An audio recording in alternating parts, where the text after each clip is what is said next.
Stand clear of the closing doors, please.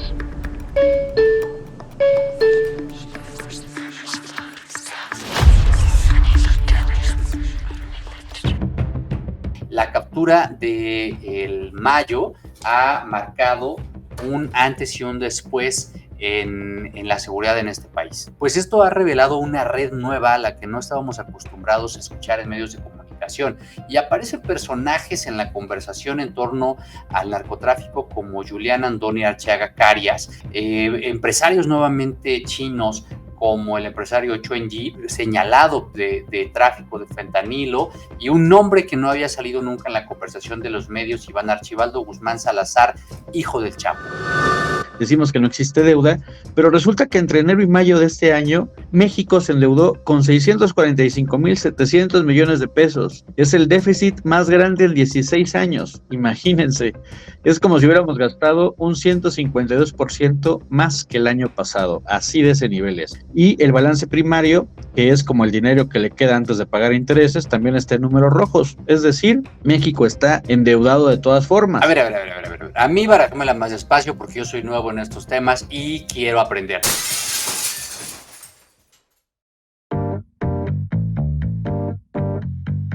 Y arrancan. Arrancamos. Queridos amigos, buenas noches, buenas tardes, buenos días, buenas madrugadas si nos estás escuchando en la madrugada, donde quiera que estés en esta hermosa República Mexicana o en cualquier parte del mundo. Esperamos que estés muy bien. Te agradecemos por acompañarnos en estas próximas breves horas, tal vez minutos. Y bienvenido, querido analista, ¿cómo estás? Muy bien, querida Sombra, ¿cómo estás? Qué gusto escucharlos, qué gusto verte. Y bueno, estamos aquí listos para un nuevo programa, esperando ser de su agrado, darles respuesta a aquellas preguntas que nos mandan nuestros queridos escuchas. Así es, y bueno, pues entre estas preguntas que nos han compartido y estas quejas que nos han hecho llegar, queremos contarles que en esta ciudad pues hay cosas que no pasan, ¿no? Como cosas ahí en espacios como aquellos que llevan la parte de Consejería Jurídica de la Ciudad de México.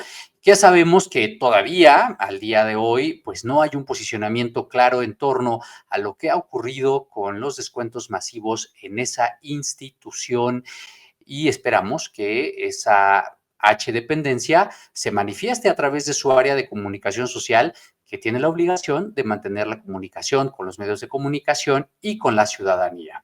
Así que pasando a asuntos más agradables, el día de hoy, querido analista, cuéntanos cómo despertaron los mercados y por qué, esto de los mercados y su despertar es algo importante para nosotros, para lo cual, antes de que el analista nos empiece a explicar qué cosas son los mercados o cómo funcionan los mercados el día de hoy, queremos aclarar que no nos referimos al mercado de Jamaica, no nos referimos al mercado de la Merced.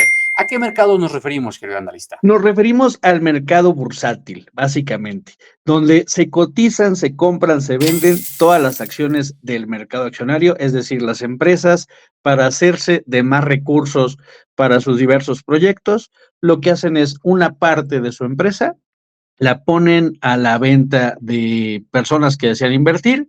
Con eso se hacen de recursos, pueden generar nuevos proyectos o hacer que sus proyectos actuales crezcan, florezcan, lo que es hacia ahorita y hacia el futuro principalmente, y con eso es que tú eres parte de la empresa como tal, eres un accionista, lo que se llama de esta forma un accionista, y eso lo obtienes a través de los diversos instrumentos financieros que colocan en el mercado financiero. ¿Cómo ves? A ver. A mí barájamela más despacio porque yo soy nuevo en estos temas y quiero aprender. Oiga, si usted no está escuchando y usted ya sabe qué son las acciones y qué es el mercado accionario, adelántele 15 segundos a este programa para que no se aburra. Si usted no lo sabe, quédese con nosotros. A ver, explícanos entonces, ¿qué es una acción? O sea, una acción no es aquello que uno ejecuta. ¿Qué se entiende por acción en el mercado bursátil? Bueno, como acción en el mercado bursátil es un instrumento financiero que prácticamente lo que hace es: tú me das un dinero, inviertes un dinero conmigo, vas a darme 10,000 pesos, supongamos, y yo a cambio de eso te estoy dando un rendimiento. Eso sería un papel de inversión, pero una acción como tal va a depender realmente de cómo está operando esa empresa como tal, es decir, las ventas que está teniendo, si está haciéndolo bien, si está dejando de vender, si está teniendo algún problema o si está teniendo alguna expectativa de crecimiento. Todas esas fluctuaciones, todas esas situaciones que ocurren en una empresa el día a día van a determinar en el mercado financiero el valor de esa acción. Es decir, tú puedes comprar hoy la acción a 3 pesos y el día de mañana venderla a 4 pesos o venderla a 2 pesos. Eso es lo que sucede con el mercado accionario.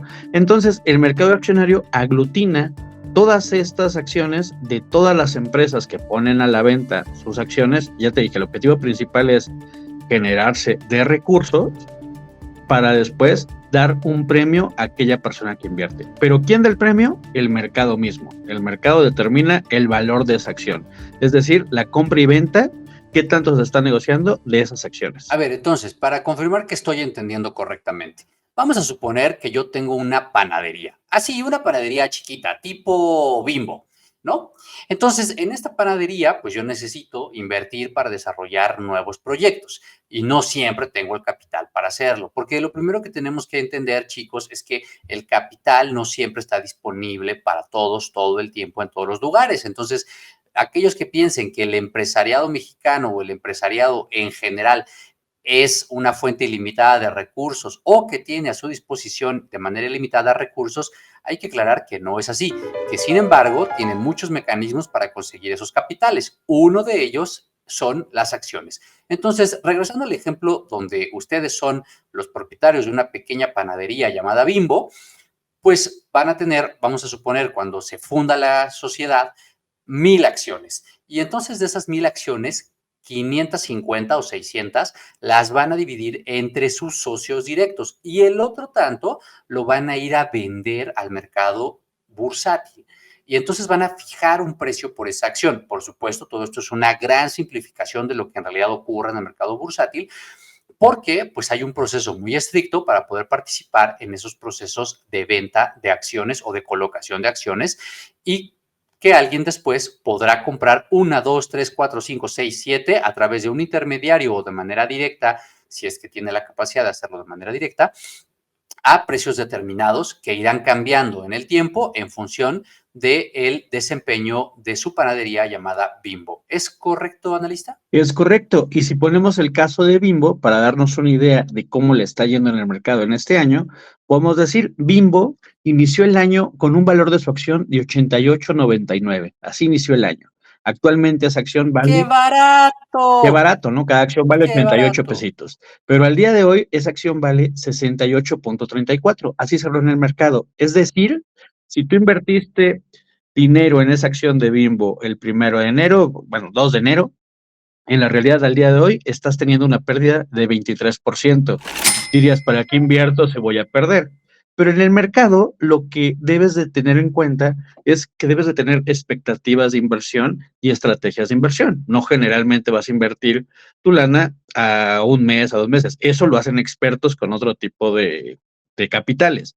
Tú tendrías que tener un horizonte de inversión y vamos a pensar que lo vas a tener de unos 5 añitos. Si lo vemos de esa forma, Paréntesis, paréntesis. ¿Qué significa horizonte de inversión? el horizonte de inversión va a ser el tiempo que tú piensas mantener ese dinero ahí invertido. Eso es el horizonte de inversión, ¿no? Entonces, lo que tú piensas dejar tu Correcto, mi lana plazo. invertida, el plazo. Ahora, si supongamos que nos vamos 5 años atrás, nos vamos al 2020. En el 2020 compraste tú la acción a 34 pesos aproximadamente, estaba realmente 35.23, nos dice el mercado, hoy 68.34, estás teniendo una ganancia del 93%, 193%, es decir, el valor de tu acción más el 93% más. Ya en 5 años ya ganaste 93% de rendimiento. Eso, entre 5 años, pues estás teniendo una tasa anualizada ya diferente, ¿no? Ya está haciendo otra cosa totalmente diferente. Estás trabajando una tasa aproximada del 38% más o menos, ¿no? Eso es un tema diferente. Wow. Entonces, así es como va trabajando el mercado. Pero entonces lo que tenemos que aprender es que cuando hablamos de tasas de interés en el mercado bursátil y de acciones, estamos hablando de que no esperen que su dinero crezca o decrezca de un día a otro y lo quieran sacar 1 o 2 meses después. Acuérdense que cuando hablamos de inversión en acciones, estamos hablando de inversiones en el largo plazo, y en el largo plazo son más de 24, 48 meses en adelante, porque en este juego de las acciones, el que se desespera pierde. Muy bien, entonces nos estabas diciendo, querido analista, cómo amanecieron las acciones y el mercado bursátil el día de hoy. El mercado el día de hoy inició básicamente a la alza, iba subiendo el mercado. Sin embargo, realmente mm, cerró a la baja. O sea, lo que podemos ver es que el mercado tuvo un cierre a la baja. Las principales bolsas cayeron entre 0,7 y 1% más o menos. ¿Esto a qué se debe? ¿A qué se origina? A la desaceleración que está teniendo el mercado a nivel mundial. Eso es lo que está pasando. Aunque hay expectativas de que vuelva a generar nuevamente el mercado vaya hacia arriba, la realidad es que no es tan rápido como lo podemos pensar, ¿eh? O sea, es un tema que el segundo semestre del año se ve complicado. Si medimos, por ejemplo, el Standard & Poor's trae una pérdida del 0,24%. El Dow Jones también trae una pérdida del menos 0,14%, y así diferentes factores tienen ese comportamiento en la realidad. Entonces, vamos a ver cómo quedó la Bolsa Mexicana de Valores para que tengamos una idea más clara qué pasó en el país. En el país tuvimos una pérdida del 0,58%, es decir, el mercado cayó. La primera hora del mercado en la realidad traía una tendencia alcista al mercado, pasaba de 52,800 unidades a 53,200, iba subiendo. Sin embargo, después de las 9 de la mañana, 9:30 de la mañana, el mercado comenzó a descender para terminar en 52,500 unidades. ¿Eso qué es lo que realmente está pasando? Seguramente alguna noticia impactó al mercado e hizo que comiencen a bajar. Realmente esto es un tema de desaceleración que estamos viendo, como se los decía, a nivel mundial. Ya platicaremos un poquito más tarde de esto, y eso es lo que está pasando con los mercados a nivel nacional y a nivel mundial. A ver, todo lo que nos acabas de decir es altamente técnico, pero sí quisiera simplificar un poco esto. Cuando hablamos del comportamiento de los mercados internacionales, de la Bolsa Mexicana de Valores, nos estamos refiriendo a cómo se comportan los grandes capitales, el dinero que se encuentra en invertido en las grandes empresas que lideran las industrias en distintos sectores. Y voy a poner un ejemplo concreto de algo que tú acabas de decir, ¿no? El Standard & Poor's 500, que es un fondo de inversión en donde están las empresas más importantes del mundo, particularmente de Estados Unidos, que tienen el mejor desempeño, ¿no? Entonces, las mejores empresas están ahí, y las que ya no empiezan a cumplir determinados estándares de credibilidad y de crecimiento van saliendo de ese índice. Ese índice llevaba 3 semanas a la baja. ¿Qué significa esto? Bueno, pues que si ustedes hubieran comprado una acción en estas últimas 3 semanas, pues habrían comprado en un precio bajo, pero históricamente este índice ha tenido un desempeño al alza. Cuando decimos históricamente, significa que en los últimos 20 o 30 años ha tenido un comportamiento alcista. Es decir, que si ustedes esperan el tiempo suficiente medido en años, pues su dinero va a multiplicarse, porque estas empresas tienden a ganar en términos de tamaño, en términos de participación de mercado, en términos de creación de productos cada vez más interesantes, ¿no? Incluso algo que me parece curioso que puedan ustedes saber es que el Standard & Poor's tiene también una integración de empresas por tipo de sector. Por ejemplo, está el Standard & Poor's en Health, que es la industria de la salud, donde ustedes pueden invertir solamente en ese índice, en empresas que se dedican a la salud, y se van a dar cuenta cómo en los últimos 10 años ha crecido bastante más que las otras empresas que también forman parte del Standard & Poor's, ¿no? Entonces, esto es importante porque México no es ajeno al comportamiento macroeconómico de los países, y, por supuesto, no es ajeno al desempeño de estas grandes empresas. Así que si ustedes tienen una lanita que quieren invertir, ahorren, vale la pena que puedan invertir, pueden pasar muchos años, pero si son pacientes y si hacen una selección inteligente de sus fondos, les puede ir muy, pero que muy bien. Una noticia que no es para muchos no es de lo mejor, pues es el decremento del menos 5.7% que tuvo el envío de petróleo de México a Estados Unidos. Esto nos lo comparten nuestros amigos del Financiero en primera plana el día de hoy, y esto es importante toda vez que pues México depende en una buena parte de su caja chica, pues de la economía de Pemex, ¿no? De petróleos mexicanos. También observamos una caída en este sexto mes en las importaciones y exportaciones de distintos productos. Es uno de los meses más bajos del año, es el tercer mes más bajo del año. Y es importante también que sepamos, bueno, pues que esto le va a pegar al mercado interno. Curiosamente, analista, cada vez más las exportaciones e importaciones impactan, sí, pero observo que lo hacen de menor manera en el mercado interno. Por ejemplo, el aguacate. Todos sabemos que el aguacate, pues, sufrió una caída en las exportaciones en semanas pasadas derivado de las medidas restrictivas que aplicó Estados Unidos a México. Sin embargo, eso no se reflejó en una bajada del precio del aguacate en el mercado interno. ¿O lo observaste tú?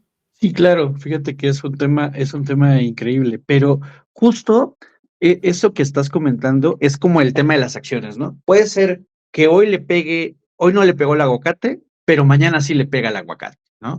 Hoy le pegó a lo mejor a la papa, al jitomate. Eso es lo que pasa realmente con la economía, o sea, no necesariamente un dato le va a pegar específicamente a un producto o a lo que nosotros vemos. Es como el tema de nuestra inflación. Si bien recordábamos programas pasados, decíamos, es que la inflación que reporta el INEGI no es la inflación que yo tengo en mi vida diaria o la que tienes tú o la que tienen nuestros escuchas. Cada uno realmente tiene que estar al tanto y por eso es importante estar midiendo lo que estás comprando, tus bienes y servicios para saber cómo te está pegando en la realidad.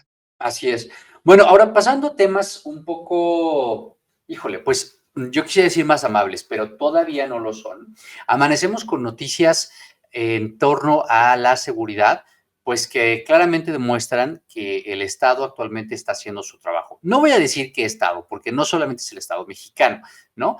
La captura de Mayo ha marcado un antes y un después en la seguridad en este país, ¿no? Más allá de lo que ocurrió el viernes, de que si yo sabía, que si no sabía, que si me van avisando, que si me acabo de enterar, que si apenas vi el video que iba subiendo el Mayo, pues esto ha revelado una red nueva a la que no estábamos acostumbrados a escuchar en medios de comunicación. Y aparecen personajes en la conversación en torno al narcotráfico como Julián Andoni Arteaga Carias, que no es de origen mexicano, empresarios nuevamente chinos como el empresario Chuen Yi, señalado de tráfico de fentanilo, y un nombre que no había salido nunca en la conversación de los medios, Iván Archibaldo Guzmán Salazar, hijo del Chapo. Por todos ellos se ofrecen recompensas que van de entre los 5 millones de dólares hasta los 10 millones de dólares por parte de la DEA en Estados Unidos. Por otro lado, también observamos que el ejército decomisó 835 narcolaboratorios en Sinaloa, y esto pues habla de una intensa actividad del ejército mexicano, a quien le mandamos un afectuoso saludo en este sentido. Bien por ellos, y bueno, pues seguimos en el trabajo por construir un país más seguro. Pero tú tienes noticias de lo que está ocurriendo en Venezuela. ¿Qué está ocurriendo en Venezuela? Fíjate que, bueno, no sé si lamentablemente o de buena forma para nuestros amigos venezolanos, ahora sí que uno habla conforme le va en la feria, ¿no? Maduro ganó nuevamente, nuevamente será presidente por tercera vez para completar 18 años de presidente, lo cual no es una dictadura, dirían algunos, está elegido por el pueblo con un 52% de los votos. Resulta que después de que le pasara lo que sucedió en México hace algunas décadas, se cayó el sistema y ahora con las modernidades se acuse de hackeo a los sistemas del Consejo Nacional Electoral. Pues después de varias horas y de varios atraso, se señaló que Nicolás Maduro es el ganador, porque ya ni siquiera virtual ganador, para ellos es ganador con el 80% de las actas computadas. ¿Qué te parece? Bueno, pues estoy impactado por estos resultados, no tanto por ser o no inverosímiles, sino porque vamos a ver hacia dónde va la transformación de Venezuela, ¿no? ¿Cuál es el nuevo modelo de desarrollo que va a estar premiando en ese país? Sin embargo, yo no puedo dejar de mencionar que el pasado 26 de julio, el expresidente Vicente Fox, junto con otros expresidentes, trataron de llegar a Venezuela, pero pues no permitieron el aterrizaje en Caracas de esta aeronave que traía, bueno, no solo a Vicente Fox, sino a otros representantes y expresidentes de países de América Latina y expresidentes venezolanos, pues del partido opositor. Entonces, esto es interesante. Ustedes pueden ir a la cuenta oficial de Vicente Fox Quesada y se van a encontrar en uno de sus posts del 26 de julio con los videos que pues él grabó y subió y compartió para todos nosotros. Y eso está en la red, ¿no? Ya efectivamente nosotros como mexicanos pues respetamos el derecho a la libre determinación de los pueblos y aquí lo que en realidad nos preguntamos es si esta es la libre determinación del pueblo venezolano. Muy bien, pues a ver, pasando temas que pueden ser más agradables, preguntábamos hace unos días, ¿cómo hacemos para que a nosotros los jóvenes que estamos ingresando en la vida del empleo activo, la vida económicamente activa, nos vaya mejor? Y analista, tú encontraste cosas muy interesantes. Si quiero que me vaya bien en la vida en México, ¿en dónde me recomiendas emplearme? Fíjate que es interesantísimo el tema y creo que incluso debemos de tratar de ver si podemos tener una sección más adelante sobre qué voy a estudiar o qué voy a hacer de mi vida, ¿no? Que es la pregunta de muchos jóvenes y de muchas de las personas que nos escuchan. ¿Qué voy a hacer? ¿De qué voy a vivir? ¿Qué pasará con si me gusta esto o no me gusta? ¿Voy a hacer lo que dicen mis papás? Pero bueno, lo que hicimos fue una investigación y tratamos de encontrar, según LinkedIn, cuáles eran los 15 mejores empleos en México, ¿no? Dentro de ellos encontramos que qué aptitudes son las que deben de tener, cómo se llamaban antes esos trabajos, la experiencia que se les está pidiendo, los sectores o industrias en las que están trabajando. Y respecto a eso, encontramos que en las industrias que actualmente y que en unos años se ve tendrán el futuro, captarán a la mayoría de estos nuevas personas que serán llamados empleados, ¿no? O emprendedores, o no sabemos, pero generalmente trabajarán por un salario, indudablemente, son las industrias que tienen que ver con tecnología e información internet, cosa rara, servicios y consultorías de tecnologías de información, y algo que me sorprendió, servicios y fabricación de alimentos y bebidas. ¿Será porque seguimos siendo grandes consumidores? Claro, por supuesto, siempre estará la manufactura y la industria automotriz, pero principalmente está por encima de ellos el servicio de fabricación de alimentos y bebidas. Eso me llamó mucho la atención. Eso estamos hablando de México, ¿eh?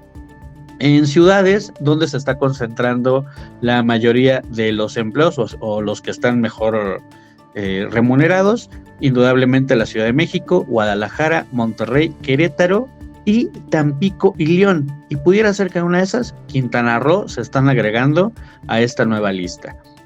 Ahora, esos mejores empleos, ¿cómo se llamaban anteriormente? Pues eran director de proyecto, ingeniero de software, científico de datos, y ahora estas nuevas profesiones cambiaron de nombre y son director de operaciones o Customer Success Manager, Cloud Support Engineer o Machine Learning Engineer o Data Coordinator, ¿no? Ahora estamos hablando de pues, temas meramente tecnológicos, donde las aptitudes que deben de tener estas personas es administración en logística, análisis de datos, manejo de SQL, ingeniería de procesos, gestión de ventas y cuentas y marketing digital.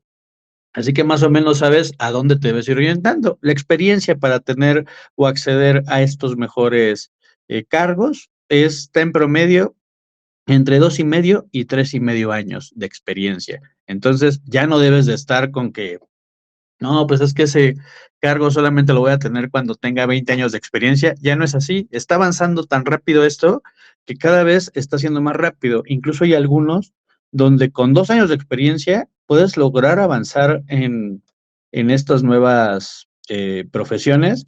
Claro, debes de seguirte siempre capacitando. Recuerda que la capacitación, aquí no dejaremos de decirlo, la capacitación debe ser constante. ¿Qué te parece, Sombra? Me parece muy impresionante. Fíjate que además de del área de tecnología y desarrollo de software, que por supuesto está en auge, sobre todo con la digitalización de procesos, la digitalización de las empresas, la digitalización del propio gobierno, también hay otras áreas que conviene mantener en el radar y si a ti te interesa, a ti próximo estudiante de licenciatura, de ingeniería, de posgrado, te interesa alguno de los siguientes sectores, te conviene que tomes nota de esto. Energía. El sector de energías renovables va a crecer en México.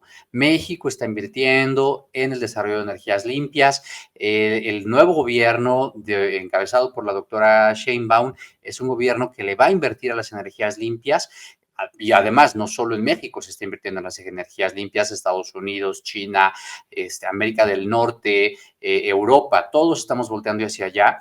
El otro sector es salud y biotecnología. Esto es impresionante. O sea, mi querido analista, si tú te das una vuelta por la península de Yucatán, Campeche, Quintana Roo, allá el crecimiento del turismo de salud es impresionante, ¿no? Ya no solo estamos hablando de Tijuana, que es el receptor natural de mucha población estadounidense que llega a México para hacerse tratamientos dentales porque son mucho más baratos. Ahora recibimos a gente que viene de la península en Estados Unidos, donde está Cabo Cañaveral. Recuérdenme, por favor, el nombre del estado. Miami, Fort Lauderdale. Miami, eso es, eso es. Toda esa parte, pues están a 2 horas en un vuelo de avión de Mérida. Y entonces hay un turismo increíble de salud. ¿Y sabías que solamente en Quintana Roo es el único estado en el que se cobra un impuesto especial para el turismo bueno, para servicios de salud locales que pagan directamente los médicos cirujanos? Eso no está bueno, creo que está también en Yucatán y creo que también está en Chiapas, me parece. Pero es un impuesto local que cobra el estado por servicios médicos de determinado nivel. Entonces, esto nos habla de potencial de crecimiento, ¿no? Salud y biotecnología, investigación en la creación de nuevos mecanismos para compensar un corazón, para pues poner un riñón en lugar de otro, en fin, todas estas cosas que se van dando en el sector de biotecnología y salud. Y otro más que es muy, muy importante y que creo que hay mucho talento en México para esto, es el sector de finanzas y banca. Son las profesiones o las áreas de desempeño profesional que más van a crecer en los próximos años. En el caso del sector finanzas y banca, la expansión de servicios financieros y de fintech ha proyectado una creciente necesidad de expertos en finanzas. Además de que el día de hoy, pues gracias a los procesos de bancarización que hemos tenido en México, pues prácticamente cualquier persona puede acceder a servicios financieros sin estar necesariamente en una institución, físicamente en una institución bancaria, ¿no? Entonces, esto es muy importante. Y ahora la siguiente pregunta es, ¿dónde puedo estudiar esto? ¿No? O sea, bueno, qué bueno que ya sabemos que estas son las nuevas áreas de desarrollo, pero ¿dónde podemos estudiar esto? Y ahí van 4 recomendaciones y ustedes me van a decir, oye, pero esas recomendaciones están como un poco lejos de la realidad, ¿no? Y yo les voy a decir, no, porque para eso hay becas. Entonces, el primero de ellos es el Instituto Tecnológico y de Estudios Superiores de Monterrey, en cualquiera de sus campos, que son expertos en la impartición de programas de ingeniería, en software y en desarrollo de biotecnología. Por supuesto, la mismísima Universidad Nacional Autónoma de México, que que tiene un programa de excelencia en ingeniería de software, la Universidad Autónoma de Nuevo León, que ofrece ingeniería en tecnología de desarrollo de software, y la Universidad TecMilenio, que tiene un programa orientado a la ingeniería en desarrollo de software. Aquí están estas cuatro propuestas. Si ustedes están a punto de salir de la preparatoria o si ya salieron de la universidad y quieren hacer un posgrado, ahí están estas recomendaciones. Y les comento que prácticamente todas estas instituciones tienen algún programa, por lo menos 1 o 2 programas registrados en el padrón de programas de alto nivel del CONACYT, que les ofrecen becas para poder estudiar en estos lugares, ¿no? Y si hablamos de energías renovables, bueno, nuevamente la máxima casa de estudios de este país ofrece la UNAM una ingeniería en energías renovables en sus sedes de Temisco, Morelos, y Juriquilla. ¿Quién diría, verdad? Allá en ese rancho tan hermoso donde están los guayabitos. Y después también tenemos a la Universidad Autónoma de San Luis Potosí, que ofrece una ingeniería en energías renovables y nanotecnología, altamente recomendada también. Y finalmente, como tercera recomendación, la Universidad México-Americana del Norte, que ofrece ingeniería en energías renovables allá en Reynosa, Tamaulipas. Y ya para cerrar con nuestras recomendaciones de dónde estudiar, bueno, biotecnología ya les dijimos que lo pueden estudiar en el TEC de Monterrey, en la Universidad Iberoamericana, en la Universidad Autónoma del Estado de Puebla, y el área de finanzas y banca es un área que está altamente desarrollada nuevamente por el Tecnológico de Monterrey, por la UNAM y por la Universidad Panamericana. Así que esperamos que estas recomendaciones sean de su interés. Querido analista, estamos a punto de terminar esta sección, así que tú guíanos, por favor. Bueno, esto que hablas de las universidades, la verdad es que es algo increíble. Creo que nuestros escuchas lo van a agradecer. Y estamos hablando demasiado en cuestión de que están orientadas hacia las ciencias. También esa parte es muy importante. Y en relación a eso, quiero felicitar a Javier Gil García, estudiante de la Prepa 6, quien obtuvo medalla de bronce en la Olimpiada. ¡Felicidades, Javier! Sí, en la Olimpiada Internacional de Física allá en Irán, junto con sus compañeros Isaac Martínez Cerón, también de la Prepa 6, y Diego Medina Peláez, de la preparatoria del TEC de Monterrey, que obtuvieron mención honorífica. Increíbles representantes en la Olimpiada de Física. ¿Cómo ves? Son orgullo para todos nosotros, por supuesto, para sus instituciones, para sus papás. Muchas felicidades. Y justo lo que hablábamos en el podcast, el último, pues esto es un tema de disciplina, de constancia, por supuesto de motivación, pero acuérdense que la motivación solo nos sirve para los primeros 10 minutos de la competencia. Después de ahí, la disciplina, señores, es lo que nos lleva lejos.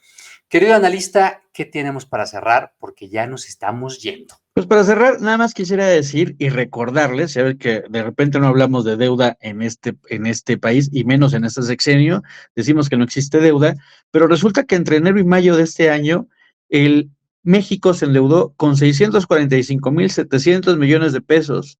Es el déficit más grande en 16 años, imagínense. Es como si hubiéramos gastado un 152% más que el año pasado, así de ese nivel es. Este déficit fue de 557,394 millones realmente, y el balance primario, que es como el dinero que le queda antes de pagar intereses, también está en números rojos. Es decir, México está endeudado de todas formas. Básicamente, la deuda, el 76,5% es interna y el 23,5% es en moneda extranjera, principalmente dólares.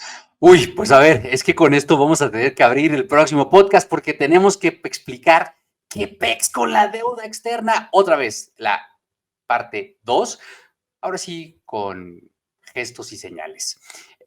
Queridos escuchas, nosotros lo dejamos hasta acá por el día de hoy. Ya sabemos de qué va la próxima semana. Los esperamos nuevamente a la misma hora por el mismo canal. Agradecemos a nuestros patrocinadores que nos permiten llegar hasta ustedes.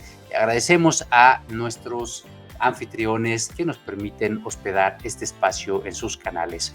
Que tengan una excelente tarde, una excelente noche, una excelente mañana, dependiendo del horario en que nos escuchen. Hasta la próxima, amigos. ¡Adiós!